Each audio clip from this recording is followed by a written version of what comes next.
ने देखा के का आदमी सकुरा को मिलने आता है और उसे बताता है कि के तुमसे मिलना चाहता है। पहले गोल्डन सकुरा उससे मिलने से इनकार करता है, पर के का आदमी उसे बताता है कि हम दोनों का मकसद एक ही है। फिर गोल्डन सकुरा के से मिलने चला जाता है। फिर वो उसे बताता है कि आदम उसका सबसे बड़ा दुश्मन है और कैसे वो जिंदा बच गया, और वो दोनों साथ मिलकर काम करने का फैसला लेते हैं। दूसरी तरफ भयंकर बाढ़ आने की वजह से बरमूडा के लोग मुसीबत में होते हैं और आदम उन्हें बचाता है।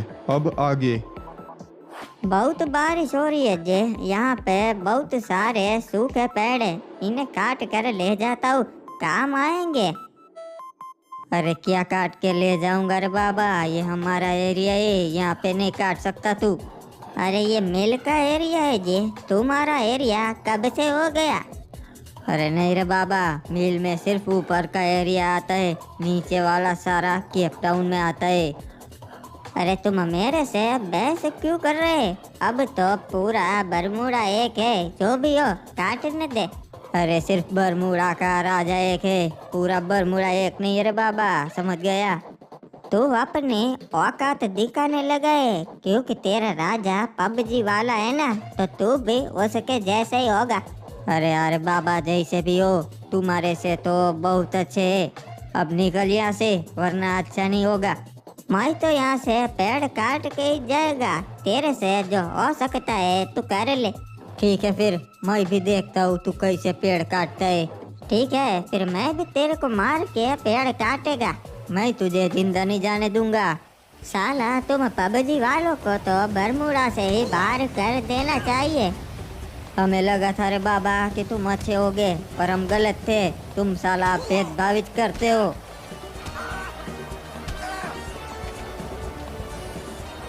आए बड़े, हमें बरमूडा से बाहर निकालने वाले। अरे बेटा आदम, अब क्या सोच रहे हो? हाँ, कुछ नहीं चाचा, सोच रहा हूँ कि सब लोग सही सलामत तो हो गए ना, क्योंकि ये बारिश तो रुकने का नाम ही नहीं ले रही। और महाराज चिंता मत कीजिए, हमने सभी उन लोगों को बचा लिया है जो समुद्र तट के पास रहते थे। सब लोग पीक पर और क्लॉक टावर पे सही सलामत है। जी मुझे पता है महाराज हिप हॉप, पर मुझे लगता है आने वाले समय में हालात इससे भी ज्यादा बिगड़ सकते हैं, क्योंकि इस भयंकर बारिश को शुरू हुए 2 दिन हो चुके हैं और अभी भी थोड़ी सी भी कम नहीं हुई, उल्टा बढ़ती ही जा रही है। बेटा, अगर बाढ़ बरमूडा के दूसरे हिस्सों में भी पहुंचने लगी तो हमारे पास और भी रास्ते हैं। पीक बहुत ऊंचाई वाली जगह है, हम वहां पे जा सकते हैं। हाँ एकदम सही कहा चाचा ने, अगर बारिश शुरू ही रही और पानी बरमूडा के दूसरे हिस्सों में भी आने लगा, फिर हम पीक पे चले जाएंगे हमारी सेना को और प्रजा को लेकर। हाँ, हम सबको सुरक्षित वहाँ पे पहुँचा तो देंगे, पर मुझे डर है कि कहीं देर ना हो जाए। हाँ बेटा आदम, तुम्हारी चिंता जायज है, पर सिर्फ एक रात इंतजार कर लो, फिर कल हम कोई ना कोई फैसला ले ही लेंगे। हाँ, अगर कल भी ऐसा ही बारिश शुरू रही तो हम अपनी सेना को बता देंगे कि लोगों को लेकर पीक पे चले जाए। चलिए ठीक है, कल हम कोई ना कोई फैसला ले ही लेंगे। अब आप लोग सो जाइए, रात बहुत हो चुकी है। ओए, मुझे यहाँ पर आए 2 दिन हो चुके हैं, पर अभी भी कुछ नहीं हुआ। अरे हमारे बस की कुछ ना ही है अभी, क्योंकि जब से तुम आए हो ये भयंकर बारिश हो रही है, हम कुछ ना ही कर सकते जब तक ये रुक ना जाए। हाँ तुम्हारी बात सही है, पर मुझे जल्द ही कुछ ना कुछ करना पड़ेगा। हाँ महाराज, करना तो होगा, हमारे पास समय नहीं है। और तुम तो आदम के मेहमान हो, तुम्हें चिंता करने की कोई जरूरत ना है, आराम से सोचो। वह इस समय के पास है, क्योंकि किसी को पता नहीं वो जिंदा है। मेरे पास नहीं, मैंने आदम को बताया था मैं थोड़े दिन ही यहाँ रुकना चाहता हूँ। बारिश रुकने के बाद मुझे निकलना ही होगा, वरना इनको शक हो जाएगा। ठीक है, फिर कुछ सोचो, जो भी करना है तुम्हें ही करना है। और पहले तो मुझे यहाँ के लोगों को अपनी तरफ करना होगा, तभी मैं बरमूडा जीत पाऊंगा, पर कैसे ये समझ नहीं आ रहा। सही कहा तुमने, कुछ ना कुछ ऐसा सोचना पड़ेगा कि लोग तुम्हारी तरफ हो जाए। अरे ये क्या, बारिश बंद हो गई पर ये तो बर्फ गिरने लगी। और महाराज ये तो अच्छी बात है ना कि बारिश रुक गई, वरना क्या होता हमारे लोगों का। महाराज हिपोप, ये अच्छी बात है कि बारिश रुक गई, पर बर्फ का गिरना बिल्कुल अच्छी बात नहीं है। इससे तो पूरे बरमूडा के लोगों को बहुत ज़्यादा खतरा है। फसल बर्बाद हो जाएगी, लोग ठंड से मर जाएंगे और उन्हें ज़रूरत का खाना और पानी नहीं मिला तब तो उनका क्या होगा। ठीक है महाराज, ये आपकी बात सही है। बताइए तो हम क्या करें लोगों के लिए। जो भी मुसीबत में है हमें उनकी मदद करनी होगी, उन्हें खाना पानी और कपड़े भिजवा कर, और जो भी बीमार है उन्हें दवाइयाँ भेज कर। ठीक है महाराज, तो चलिए हम सारी ज़रूरत की चीज़ें पूरे बरमूडा में भिजवा देते हैं, और क्या। हाँ महाराज हिपोप, चलिए हम अभी अपने सैनिकों को बताते हैं। सैनिकों, आज तुम्हें एक खास वजह से यहाँ इकट्ठा किया गया है। हाँ, जैसा कि आपको पता है कि बारिश रुक गई है, पर हमारे ऊपर एक और बड़ी समस्या आ चुकी है। पूरे बरमूडा में बर्फ गिर रही है और इसकी वजह से बहुत नुकसान होगा। हमारे पास ज़रूरत का सामान है, दवाई, कपड़े और खाना। हमें ये सब चीज़ें बरमूडा के लोगों तक पहुंचानी है ताकि कोई भी ठंड से और भूख से ना मरे। आप सब लोग ये सामान पूरे बरमूडा में बांट दीजिए, और अब से हम ये ज़रूरत की चीज़ें हर महीने पूरे बरमूडा में बांटेंगे जब तक के बरमूडा के हालात ठीक ना हो जाए। जी हाँ महाराज, हम समझ गए। और इस तूफान में जिन लोगों ने भी अपने घर खोए हो उन्हें क्लॉक टावर पे ले आना, हम उन्हें यहाँ पर पनाह दे देंगे। तो जाओ सब लोग और ये चीज़ें सबको बांट दो। महाराज गोल्डन सकूरा उठ गए।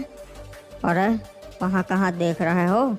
ओए देख रहा हूँ कि तुम्हारे महाराज आडम कुछ कर रहे हैं, सेना को बुलाकर कोई भाषण दे रहे हैं।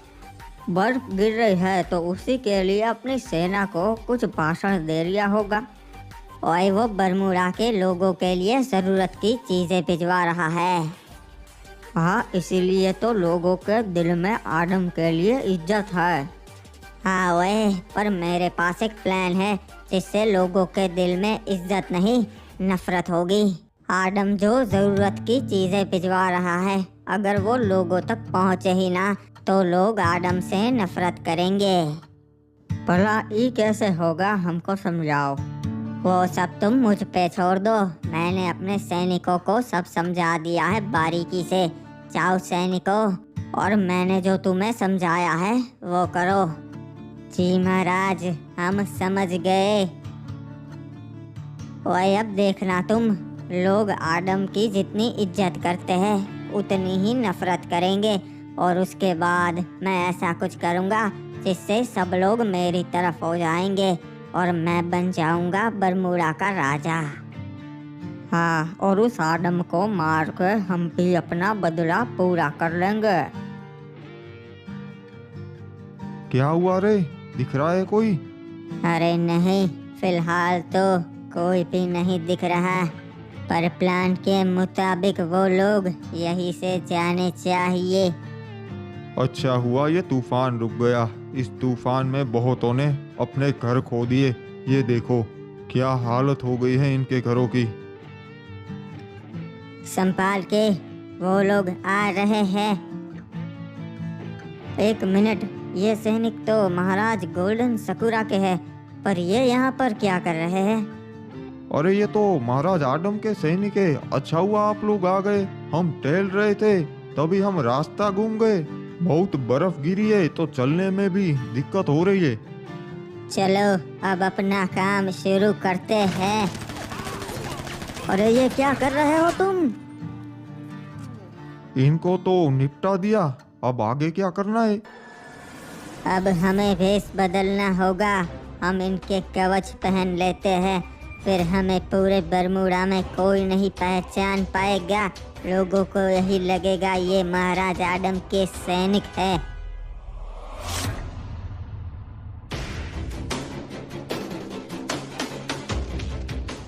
एक बात बता रहे, अब इस सामान का क्या करना है?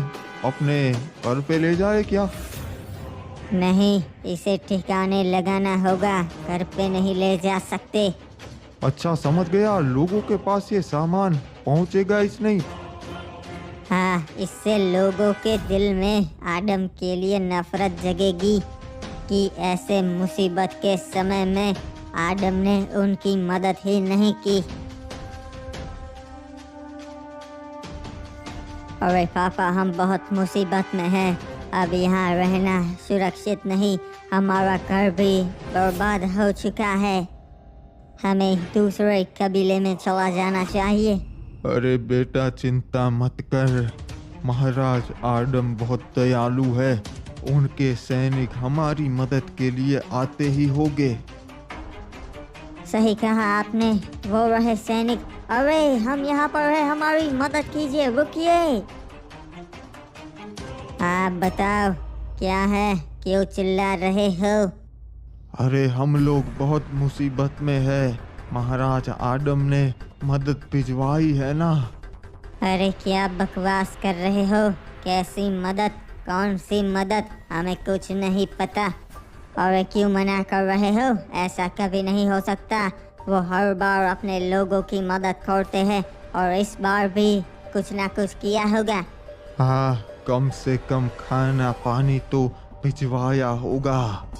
देखो, उन्होंने हमें कुछ भी नहीं बताया किसी की मदद के बारे में। हमें भी पता है तुम मुसीबत में हो, पर बेहतर होगा तुम अपनी मदद खुद करो। और फिर हमारे पास कुछ नहीं है, हम कैसे करें? हम जिंदा भी नहीं रह पाएंगे, हमें चीज़ों की बहुत ज़रूरत है।